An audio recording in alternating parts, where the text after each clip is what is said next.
Hi bloomers, Malia here. I am going to show you how to make herbal tea infusions. We're going to do two different types. We're going to do a light infusion for just a nice cup of tea, and then I'll show you a difference between that and an overnight infusion, drawing out more of the nutritive constituents and properties out of the plants.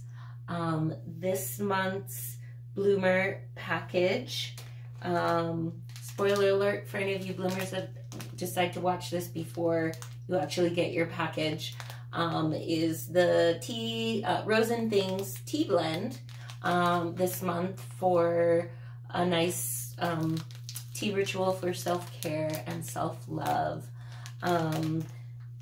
And I just wanted to point out to everyone that my packaging, more and more labeling and packaging, is all moving to compostable items, including the shipping packaging. So I'm really excited about that. These are my cute little bags. And like I said, even the labels are compostable as well. Get closer to the camera. Okay, so let's talk about tea. This is the tea blend that I made this month for my bloomers. It's rose petals, wild harvested alfalfa, wild harvested tulsi, let's see, there's hibiscus, and then also dried elderberries. So for a nice heartwarming, nutritive, and also immune supporting tea blend. And it's really nice with a little touch of local honey in it. So for a normal, just average cup of tea, you'll find that people recommend using anywhere between a teaspoon and a tablespoon's worth of your loose tea blend per serving, and you know, maybe around a 8-ounce mug or so. And around a teaspoon is about what you would find in, or less, in a average tea bag. So not a super strong cup of tea in my opinion. The smaller the cup you get, maybe if you used a 6-ounce cup instead. So it's really a personal preference how much tea you use.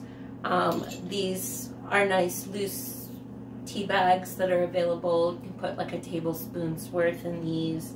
If you like a stronger cup, these tea bags are really nice. They hold a lot more if you're going to fill your thermos for the day.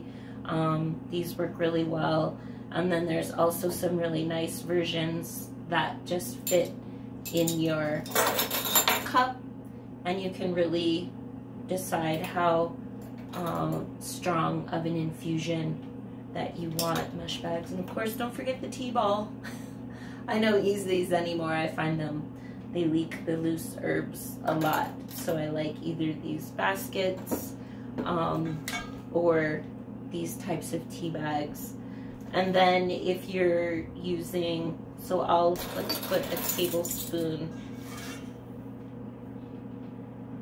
Like keeping tablespoon in my cup here. For longer infusions, overnight infusions, or larger batches of tea, I like to just use a French press. This has about, let's see, this is about a half a cup of dried herb in the bottom, and that's a nice amount for just a regular infusion of tea. If you're going to do an overnight infusion, I like to do a 4-to-1 ratio, so perhaps a cup of your herbs to 4 parts water, so 4 cups of water.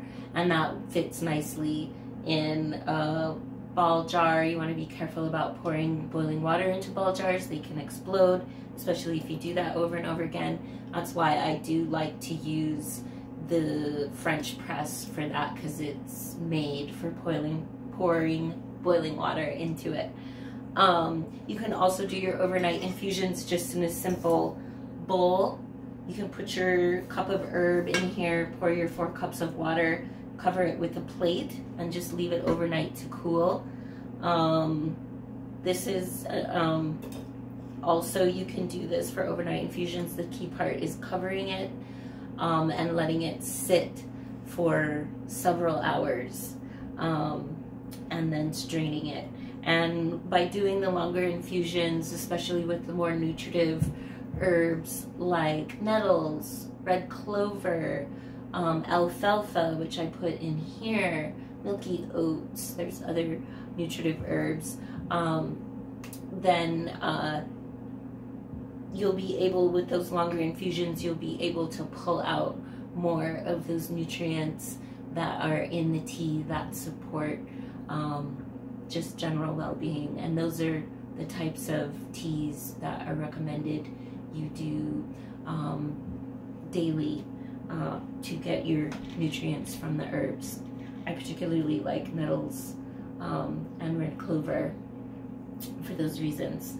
So we are going to pour our boiling, or just before boiling water over and cover the tea. I like to kind of swirl around and make sure everything's getting soaked. Another reason why I like to use the French press is because you can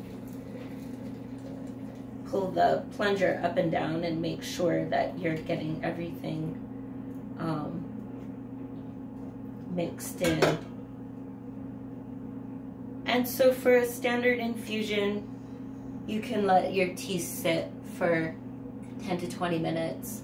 Like I said, for longer infusions, you want to let them sit for several hours, and so overnight is kind of a nice way of doing it. Prep your tea in the evening, let it sit, and then you can strain it in the morning and use it for either iced tea or re-warm it during the next couple of days for hot tea. But you want to drink it quickly because they do go off quickly.